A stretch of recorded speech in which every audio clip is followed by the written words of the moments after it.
మిత్రమా, అందం ముఖంలో ఉండదు, సహాయం చేసే మనసులో ఉంటుంది. నువ్వు సూర్యుడిలా ప్రకాశించాలనుకుంటే ముందు సూర్యుడిలా మండడానికి సిద్ధపడాలి.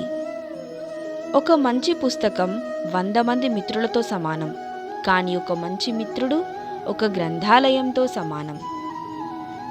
మనస్ఫూర్తిగా పనిచేయని వారు జీవితంలో విజయాన్ని సాధించలేరు. కష్టాలు నిన్ను నాశనం చేసేందుకు రాలేదు, నీ శక్తి సామర్థ్యాలను బయటకి తీసి నిన్ను నీవు నిరూపించేందుకే వచ్చాయి. ఆ కష్టాలకు కూడా తెలియాలి నిన్ను సాధించడం కష్టమని. కళ అంటే నిద్రలో వచ్చేది కాదు, నిద్ర పోనివ్వకుండా చేసేది.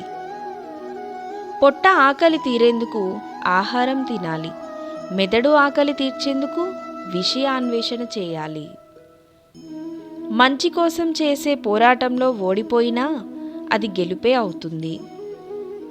ప్రతి టీచరు ఒకప్పుడు విద్యార్థే, ప్రతి విజేత ఒకప్పుడు ఓడినవాడే, ప్రతి నిపుణుడు ఒకప్పుడు ప్రారంభికుడే. కానీ అందరూ దాటి వచ్చింది నేర్చుకోవడం అనే వారధినే. చురుగ్గా ఉండు, బాధ్యత తీసుకో, నువ్వు నమ్మిన వాటి కోసం కృషి చెయ్యి. విజ్ఞానం పునాది లేని ఇంటిని సైతం నిలబెడుతుంది, కానీ అజ్ఞానం ఎంతో దృఢంగా కట్టిన ఇంటిని కూడా పడగొడుతుంది. సక్సెస్ అంటే నీ సంతకం ఆటోగ్రాఫ్గా మారడమే.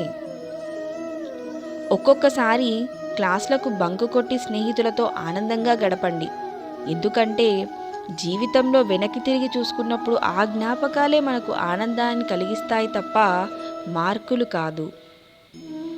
వర్షం వస్తే పక్షులన్నీ వాటి వాటి గూళ్ళలో దాక్కుంటాయి, కానీ గ్రద్ద మాత్రం వానకు అందనంత దూరంలో మేఘాలపైన ఎగురుతూ ఉంటుంది. నీ విజయానికి అడ్డుకునేది నీలోని ప్రతికూల ఆలోచనలే. క్రింద పడ్డామని ప్రయత్నమాపితే చేసే పనిలో ఎన్నటికీ విజయం సాధించలేము. మన జననం సాధారణమైనదే కావచ్చు, కానీ మన మరణం మాత్రం ఒక చరిత్ర సృష్టించేదిగా ఉండాలి.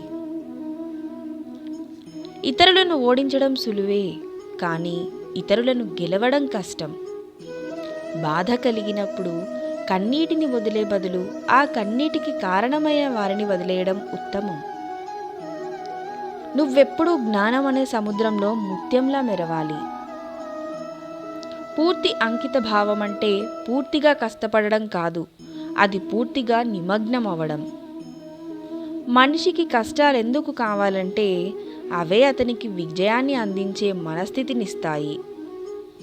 మనం కేవలం విజయాల నుండే పైకి రాలేము, అపజయాల నుండి కూడా ఎదగడం నేర్చుకోవాలి.